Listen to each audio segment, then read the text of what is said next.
Hello friends. நம்மலாம் எப்படி பணம் சம்பாதிக்கிறது மட்டும்தான் யோசிக்கிறோம். அதை எப்படி சேகரிக்கிறது, அதை எதில எப்படி இன்வெஸ்ட் பண்ணுறது அப்படிங்கிறத யோசிக்கிறதே இல்ல. அதனால தான் நீங்க ஒண்ணும் பணம் சேர்க்க முடியாத, உங்க வாழ்க்கைய கஷ்டப்பட்டு ஓடிட்டே இருக்கீங்க, ஹார்ட் ஒர்க்கும் பண்றீங்க.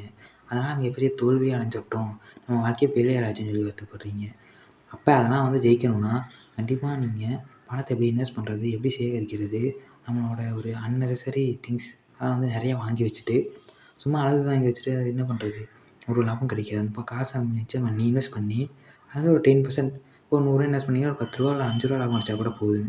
அதுவே ஒரு லாபம் தான். இப்போ பாருங்க, ஒரு ரூ. 100க்கு ரூ. 5னா ரூ. 1000க்கு ரூ. 50 ரூ. 10,000க்கு ரூ. 500 உங்களுக்கு கிடைக்குது. அதே மாரி நெறைய இன்வெஸ்ட் பண்ணுங்க. நெறைய சேவ் பண்ணுங்க. அதுக்கான வழிகள் எல்லாத்தையும் நானும் சொல்றேன். ஃபர்ஸ்ட்டு எஸ்ஐபி அதெல்லாம் ரொம்ப காலம் ஆகும் 5 வருஷம். இப்போ ட்ரேடிங்கே பண்றீங்கன்னா, நெறைய கத்துக்கணும் இதுக்கு. நெறைய புக்குகள் இருக்கு, யூடியூப் வீடியோ இருக்கு.